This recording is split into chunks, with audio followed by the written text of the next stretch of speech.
예, 바오로의 당시로 봐서는 급진적인 주장은 다름 아니라 예수님 안에서 하느님과 인간이 함께 통하고 있다는 주장입니다. 참으로 너무나 당연한 이야기지만 당시 성전 위주의 그 종교심으로 봤을 때는 이것은 대단한 주장이죠. 하지만 지금 여러분 각자에게 질문을 해보면 하느님 어디 계십니까 하면 아마 모르긴 몰라도 감실 안에, 성당 안에, 아니면 저 하늘 위에 이렇게 답할 겁니다. 왜 이렇게 되었는가? 우리 안에 계시는 성령, 우리 안에 계시는 하느님, 이 개념을 바오로가 가르쳐준 생생한 그 체험을 우리가 잊어버리기 시작한 겁니다. 말 그대로 우리 신앙이 퇴행한다는 거죠. 서양의 수많은 교회가 문을 닫고 많은 신자들이 교회를 떠나간 이유가 바로 여기에 있습니다. 내 안에 하느님이 계시다는 것을 모르고 있으니 우리는 하느님을 찾을 길이 없다는 겁니다. 어제도 말씀드렸지만 떨림을 우리가 체험할 수 없다는 거죠. 그래서 제가 작년에 휴가를 갔는데 본당에서 제일 첫째 날 어디 갔는가 하니까 사직 야구장에 갔습니다. 야구장 저 뒤에 앉아서 우리 젊은 아이들이 야구장에서 노래 부르고 환성을 지르고 펄쩍펄쩍 뛰는 모습을 보고 그 모습을 보는 순간 제가 이제 안에서부터 뭔가 눈물이 쏟아지는 겁니다. 이야, 우리가 젊었을 때는 안 그랬는데 몇십 년 만에 한국의 교회의 젊은이들이 야구장에, 농구장에, 축구장에 다 빼앗겨 버렸구나. 이유가 뭘까? 바로 내 안에 계신 이 떨림, 성령 이런 부분들을 우리가 잊어버렸다는 겁니다. 그래서 이제 우리는 하느님을 다른 곳에서 찾지 않고 우리 안에 계신 성령을 통해서 우리가 한번 새로운 것은 아니겠죠. 우리 본래 하느님과 나의 관계를 정립하는 것이 우리가 지금 공부하는 목적이라 하겠습니다. 그 첫 번째는 나 자신의 호흡을 자각하는 일입니다. 이것은 인류가 수천 년이 아니고 수만 년 전부터 해온 명상법이죠. 너무나 간단한 겁니다. 숨을 들이실 때 자신이 숨을 들이신다는 것을 알고 숨을 내쉴 때 나 자신이 숨을 내쉰다는 것을 아는 겁니다. 그렇게 할 때 우리는 깨닫게 되죠. 우리 안에 행복이 있다는 것을. 외부가 아니고 우리 안에 있다는 겁니다. 너무나 간단하지만 너무나 어려운 거죠. 사실 여러분들이 앉아있지만 행복이 과연 내 안에 뭐가 있을까? 그죠? 행복은 바깥에 있다 보죠.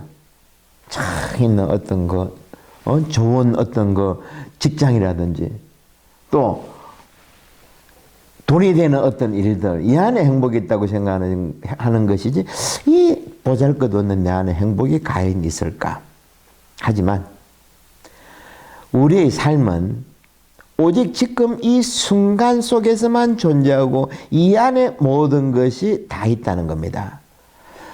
너무 간단해서 실망하실지 모르지만 여기서부터 시작되어야 됩니다. 그래서 부활하신 예수님께서 우리에게 숨을 불어 넣어 주셨고 그런데 이러한 것들이 잊어버린 것에 대해서 제가 오랫동안 쭉 설명드렸습니다. 지난 시간에도 콘스탄틴 이후에 하느님의 영을 교회 안에 가두어 버렸다는 것. 당시 로마에서는 주일날 성당에 가지 않는 것은 불황자들이나 범법자들, 말 그대로 정상인들이라 그러면 주일날 교회에 안 간다는 것은 상상도 못할 일이었습니다. 그러다 보니까 어떤 일들이 벌어지는가 하니까 미사만 하더라도 미사의 물이 얼마나 많이 들어왔는가 하니까 당시 로마 때는 부제가 30분을 읽어야 된다고 할 정도랍니다. 그래서 여러분들이 로마의 큰 성전에 성지순례 가신 분들은 이상하다 저기 뭘까 하는 부분이 있습니다. 성당에 군데군데 작은 소성전이 있습니다. 혼자 미사 드릴 수 있는 곳. 거기서 뭐 하는가 하니까 미사 애물을 바치는 데입니다. 참으로 지금 생각하면 저기 과연 효과라기보다는 저게 과연 예수님께서 바라시는 일일까 하지만 2000년 전에는 그런 일들이 있었다는 겁니다. 그리고 제2차 바티칸 공회 이전까지 사제가 벽 보고 미사를 드렸다는 겁니다. 그것도 라틴말로. 이런 모든 것들이 왜 이렇게 되었을까? 살아있는 그 하느님, 내 안에 계신 성령에 대한 그 존재에 대해서 우리가 잊어버리기 시작했다는 거죠. 예수님은 우리 보고 숨을 마음껏 쉬라고 당신의 크신 호흡을 부활하시자마자 숨까지 불어넣어 주셨지만 우리는 어땠습니까? 교회법이나 윤리, 도덕 여러 가지 어떤 것 전례들에 의해서 숨죽여서 마치 죄인처럼 미사에 성당에 와서 숨죽여서 신앙생활을 했다는 겁니다. 우리가 아니할 말은 뭐 다리 밑에서 주워온 자식들도 아니고 왜 성당 안에서 제대로 숨도 못 쉬고 그렇게 신앙생활을 했을까? 바로 이런 이유하고 연결되어 있다는 겁니다. 여러분 창세기 2장 보면 또 재밌는 구절이 나오는데 호흡에 대한 이야기가 나옵니다. 부활하신 예수님은 그런 것이 아니고 창세기 2장 보면 하느님께서 진흙으로 사람을 빚어 만드시고 코에 입김을 불어넣으시니 사람이 되어 숨을 쉬었다. 이처럼 하느님의 영적인 호흡과 이 세상 물질인 진흙으로 우주적인 전우주적인 드라마가 시작되었다는 겁니다. 엄청난 일이죠. 그죠? 우리 인간은 죄 많은 인간으로 우리가 내 안을 보잘것없다고 생각해서는 안 된다는 겁니다. 내 안에는 어마어마한 우주가, 소우주가 똑같이 들어있다는 겁니다. 이 점을 깨달아야 된다는 거죠. 우주의 저 무한한 별들 수천억 개가 뭡니까? 요즘에는 수조개라 그러죠, 별이. 그러한 것들이 우리 안에도 들어있다는 겁니다. 왜? 창세기에서 하느님께서 진흙으로 사람을 빚어가지고 코에 입김을 불어넣어 주셨고, 그리고 또 2000년 전 하느님의 아들이신 예수님께서도 부활하자마자 또 성령을 불어넣어 줬다는 겁니다. 그렇다 그러면 우리 안은 과연 보잘것없는 죄인의 몸일까? 천만의 말씀이죠. 지금 이 세계가 왜 이적이 되었습니까? 돈이 없어서? 먹을 것이 없어서가 아니죠. 하느님의 이러한 엄청난 호흡이 사라졌고 하느님식으로 호흡하는 인간들이 사라져 간다는 겁니다.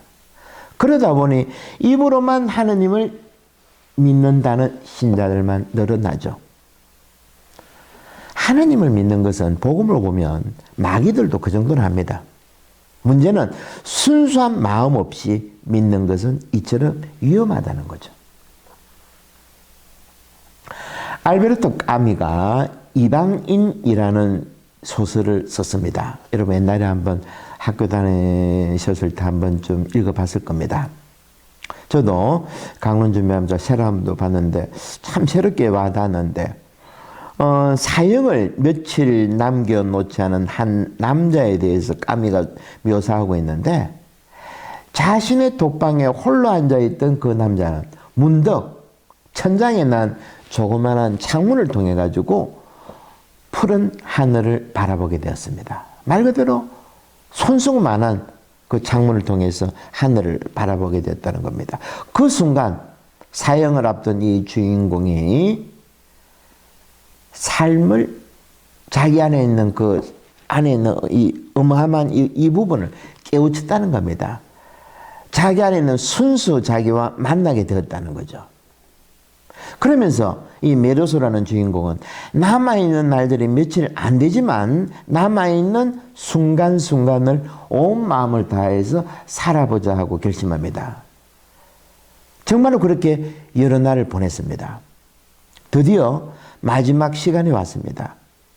사형 집행을 3시간 앞두고 근처에 있는 교도소 사무가는 신부가 성사를 주로 거행하기 위해서 이 감옥 안으로 들어왔습니다. 하지만 이 남자는 홀로 있고 싶은 겁니다. 왜? 이제까지 자기 삶은 근태롭고 부조리하고 이런 것만 보다가 죽기 며칠 전에 지금 이 순간을 살아야 된다는 것, 이 점을 깨우쳤는데 이 신부가 방해한다는 겁니다. 최대한 직검력의 순간들을 즐기고 싶었죠. 하지만 신부는 죄를 고백하고 하느님을 모시라 고집스럽게 설득합니다. 주인공은 성사 집전을 거부합니다. 사형수의 마음을 모르는 신부는 한참을 머뭇거리다가 결국 그 독방을 나갔습니다. 결국 신부가 나가자 남자는 혼자서 이렇게 말합니다. 저 신부는 죽은 사람처럼 살아있구나. 참으로 놀라운 이야기죠. 까미는 이 주인공 메르스의 입을 통해서 자기의 진심을 이야기하는 겁니다. 죽음을 앞둔 사형수 앞에 앉아있는 신부는 살아있는 자기 말을 제수에게 한 것이 아니고 오래전에 죽은 사람이 만든 윤리나 교회법, 교리와 같은 단어들만으로 행설수설했다는 겁니다. 그 신부가 죽은 것처럼 살아있다는 거죠. 그는 자신을 구원하기 위해 노력하는 그 신부가 몇 시간 후면 사형당할 자기보다 훨씬 더 살아있지 않다는 것을 발견했다는 겁니다. 참 이것은 우리에게 무서운 이야기죠. 그죠? 놀랍지 않습니까?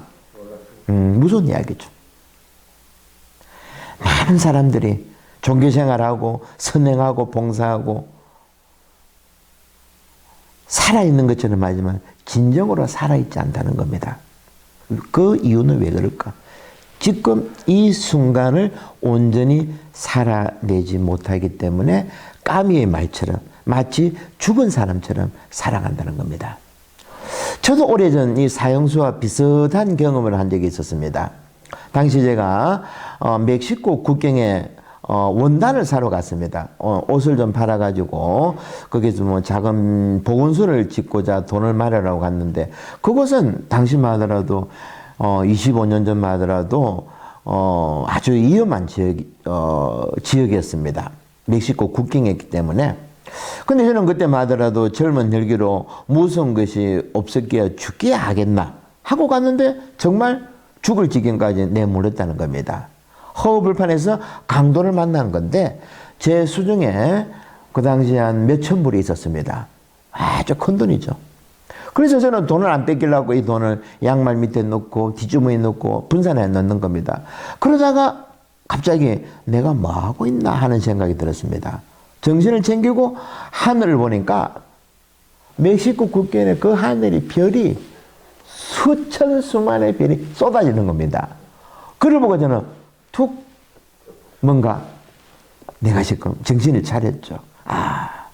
이렇게 이름 모를 밤하늘 밑에서 아무도 모르는 장소에서 내가 죽어가지만 그럴 수도 있겠구나. 이 아름다운 밤하늘 밑에서 그 순간이 얼마나 아름다운지 지금 생각해보면 까미가 그 묘사했던 그 독방에서 조그마한 창문을 보고 느낀 것처럼 저도 그 몇천 불을 숨겨가지고 아무 소용없는 거죠. 근데 우리들은 지금 매일매일 살아가는 것이 어떻습니까? 그때 제가 체험한 것처럼 아무 쓰레기 같은 돈들, 명예들 이런 것들에 우리가 마음을 빼앗기고 있지 않은가. 말 그대로 살아있지만 죽은 것처럼 살아가고 있지 않는가. 여러분들도 아마 이런 경험들이 다 있을 겁니다. 한 번씩은. 그럼 다시 호흡으로 돌아가 예수님께서 가르쳐 주신 호흡법을 우리 생활에서 한번 구체적으로 실행해 봅시다. 우리가 먼저 잠에서 깨면 제일 먼저 하는 일이 뭡니까? 밥을 좋아하는 사람은 밥을 먹겠고, 속이 안 좋은 사람은 화장실을 가겠고, 잠이 덜 깬 사람은 커피를 먹겠고. 근데 보통은 세수를 하죠, 그죠? 먼저 씻고. 이제까지 세수를 할 때는 아무 생각 없이 했다 그러면 이제 하느님의 호흡.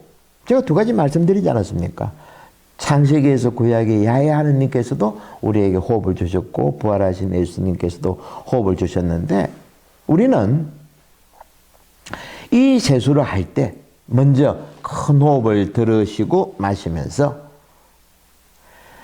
나 자신이 세상을 볼 수 있는 눈을 갖고 있고 자신의 얼굴을 씻을 수 있도록 저 멀리서부터 물이 흘러나왔다는 것 이런 것들 하나하나 지켜보는 겁니다.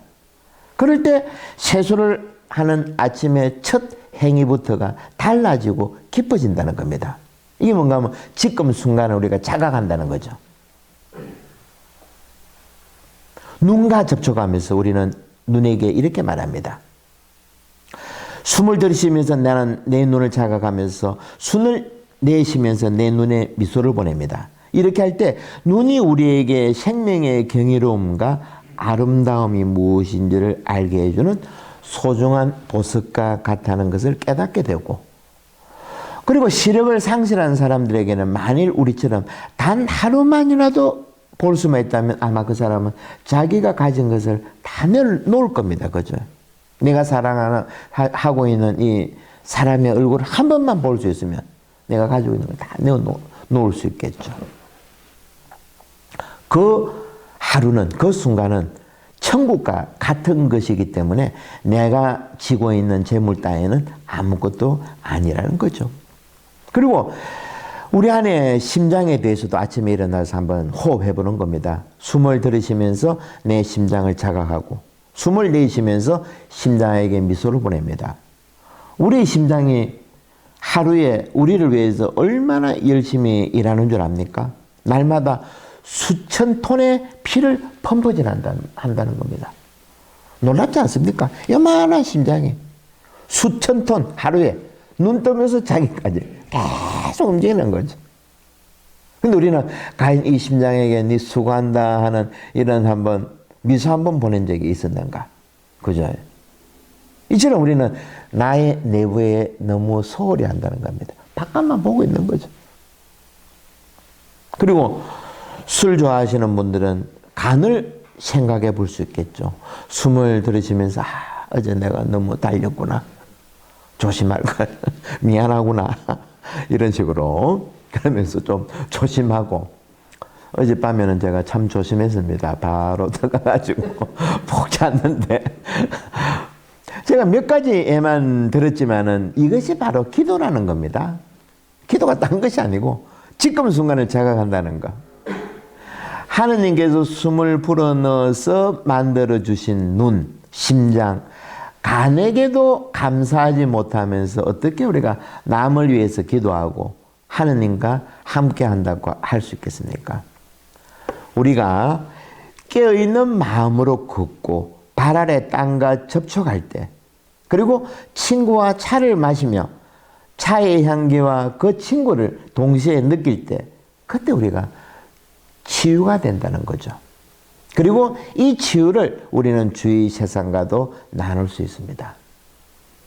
이런 것 없이 교회 가서 할렐루야 아멘 하면서 남들을, 원수들을 처단해 주시고 자기에게 복을 달라고 고함치는 것이 어찌 신앙인이라 할 수 있겠는가? 요즘 제가 매일 민주공원 뒤에 이제 텀나무 올라가는데 거기에 프랭카드로 글자가 보신 분이 있나 모르겠습니다. 글자가 적혀 있는데 뭐라 적혀 있는가 하니까 아마 그건 이제 동사무소에서 적은 것 같아. 제발 새벽 4시에서 5시 사이에는 야호하고 고함을 치지 맙시다. 저는 그걸 보면서 야, 무슨 말인지 알겠죠? 깨어있지 않으면 이런 행위들이 나오는 겁니다. 자기만 생각하는 거죠. 새벽 4시에 야호하면 바로 밑에 집입니다. 오죽 잠을 못 잤으면 그네들이 구청에 연락하고 동사무소 연락해가지고 프랭카드를 붙여 놓았겠는가. 우리 신앙인들도 다를 바가 아니라는 겁니다. 하늘나라 들어가기 위해서 꼭 죽어야 할 필요는 없습니다. 우리는 생생히 깨어 있어야 하느님 나라에 들어갈 수 있습니다. 예수님께서는 하느님 나라는 이미 우리 안에 와 있다고 말씀하셨죠. 숨을 들이쉬고 내쉬면서 세상 모든 것을 껴안을 때 우리는 하느님 나라에 온전히 들어가 있다는 것. 예수님께서 돌아가시고 불과 20년 만에 길바닥에서 부활하신 예수님을 만난 바오로 사도가 이 점을 온몸으로 받아들였고 이것을 데살로니가 사람들에게 글로 남겼고 이것이 지금 우리들에게까지 쭉 내려온 것입니다. 따라서 교회에는 살아 움직이는 성령이 가장 우선되어야 됩니다. 당나라 때 임재 선사가 이렇게 말했습니다. 기적은 땅 위를 걷는 일이다. 기적은 공중이나 물 위를 걷는 것이 아니라는 겁니다. 이 땅은 너무나 아름답습니다. 왜? 하느님께서도 땅을 만드시고 보시니 좋았다. 그리고 우리는 애당초 진흙으로 만들어졌죠. 이 때문에 우리는 산에 올라가서 땅 위를 걸으면서 큰 호흡을 하는 것이고 이것이 최고의 행복이라는 겁니다. 한 번씩 택시를 타면 어떤 기사님들이 전혀 행복하지 못한 모습을 만나게 됩니다. 인사를 해도 답이 없습니다. 어디를 가자 해도 또 답이 없습니다. 아무 말이 없죠. 그 기사님에게는 평화도 기쁨도 살아있음도 보기 힘듭니다. 그래도 운전을 하는 동안 옆에 있으면 살아있는 것 같지 않습니다. 그가 운전하는 방식이 그대로 드러나기 때문에 옆에 있는 저도 불안하기만 하죠. 제가 이런 이야기를 하는 것은 저도 택시 운전을 6개월 정도 했는데 참으로 힘듭니다. 그런데 이것을 극복하는 것은 본인의 몫이죠. 누가 해주는 것은 아닙니다. 기사 입장에서 한 번씩 별난 손님을 만나면 숨이 컥 막힙니다. 숨이 안 쉬집니다. 보기보다는 별난 사람들 많습니다. 그런데 이때 운전을 계속할 수 있느냐 없느냐 이것은 본인이 크게 숨을 쉴 수 있느냐 없느냐 하는 거하고 똑같습니다. 큰 숨 쉬는 것을 우리가 할 줄 모를 때 그때부터 우리는 죽은 얼굴로 살아가게 됩니다. 이 때문에 소크라테스도 너 자신을 알아라라고 외쳤던 건데 그것은 지금 제가 쭉 말씀드린 것과 같이 연결되어 있습니다. 우리가 생각하는 만큼 우리는 우리 자신을 모르고 있기 때문입니다. 그리고 우리는 나 자신을 알려고 하지 않습니다. 제대로. 여자분들이 자신의 맨 얼굴을 거울에 보기가 좀 싫어한다던데 맞는지 모르겠습니다. 맨 얼굴 보면 자기도 깜짝 놀래가지고. 그리고 또 간혹 나이 든 사람들이 건강검진을 두려워하는 사람도 있죠. 그렇죠? 똑같습니다.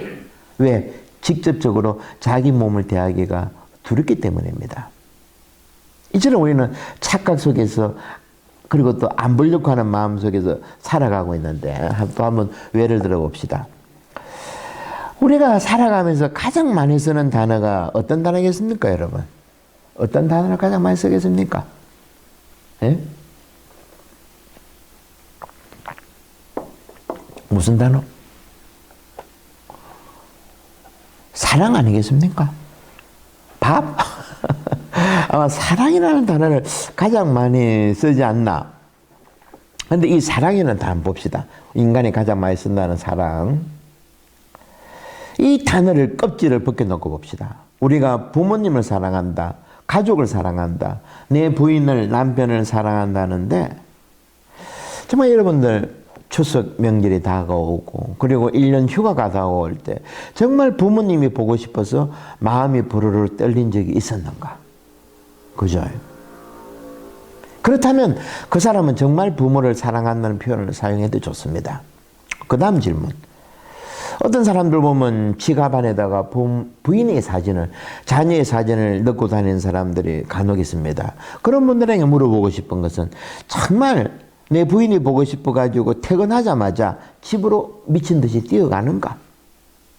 친구들이 술 한잔 먹자 해도, 좋은 음식 먹자 해도, 그리고 또 여자들도 동창회 가서 오래간만에 만난 친구들하고 한참 수다를 떠다가 재밌는 중에 시간을 보니까 밥할 시간이 돼가지고 그 시간을 딱 끝내고 자리를 박차고 집으로 뛰어간 적이 있는가?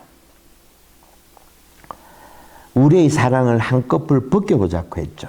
우리는 이처럼 습관적으로 부모를 사랑한다고 믿고 있는 나, 내 부인을 사랑한다고 믿고 있는 나, 내 남편을 사랑한다고 믿고 있는 나, 이 믿고 있는 나하고 실제 사랑하고는 엄청나게 간격이 있다는 겁니다.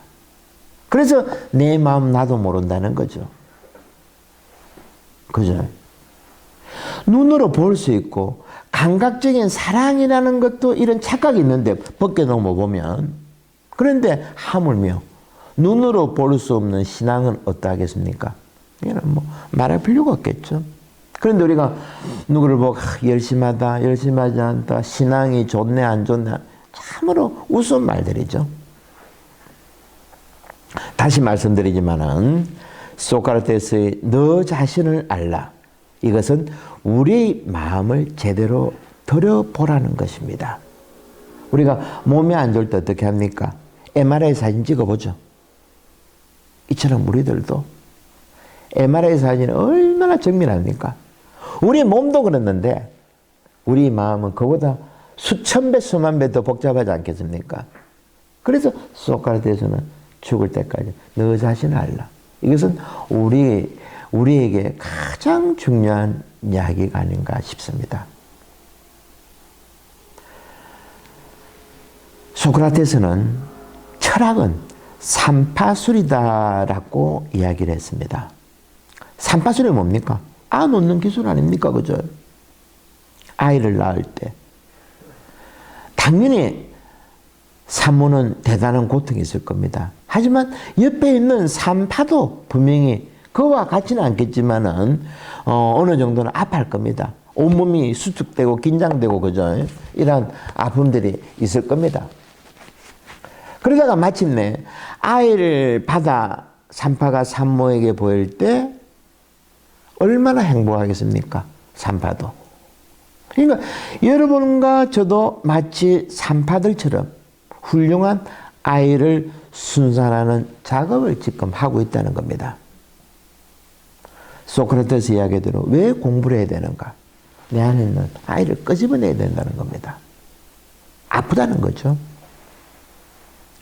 지난주 바오로 사도의 말대로 우리는 성령의 궁전이죠. 그렇다면 내 안을 가로막는 가시덤불을 끌어내고 순수한 나로 현존으로 들어가야 됩니다.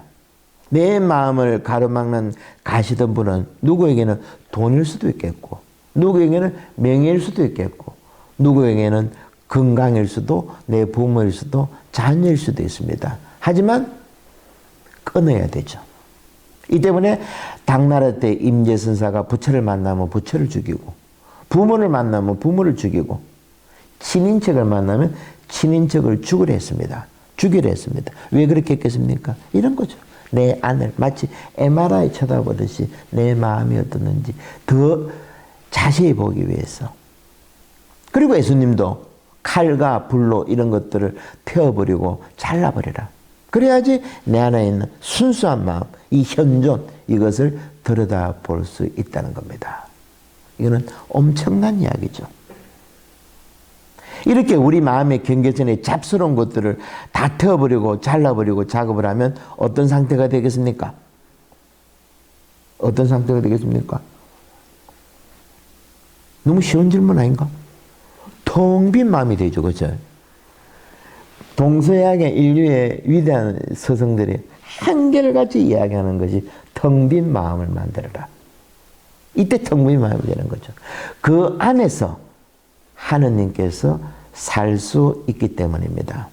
제가 말씀드렸죠. 그것은 성령의 궁전이고 마이스터 에카르트의 말대로 하느님마저도 벗고 들어오는 장소라고.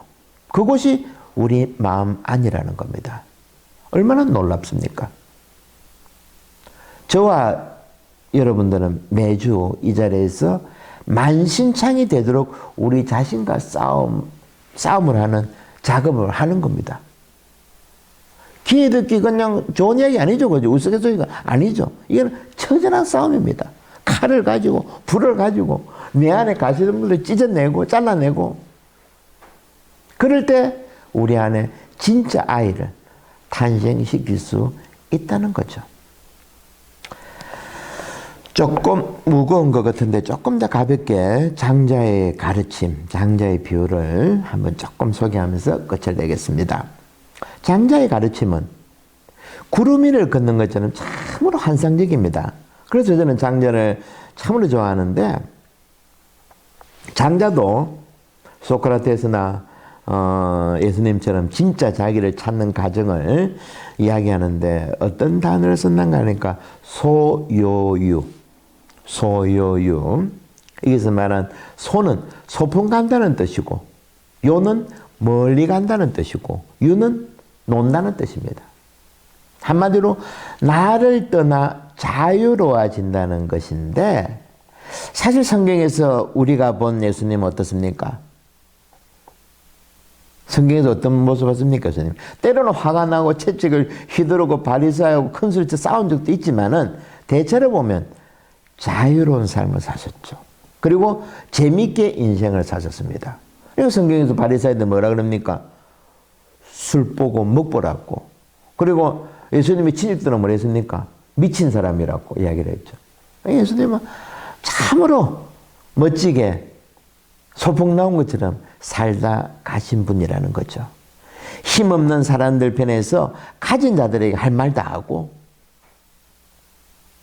예수님은 공생을 내내 여기저기 떠돌아다니면서 하늘나라는 너희들이 생각하는 인간의 힘으로 쟁취하는 그런 나라가 아니다.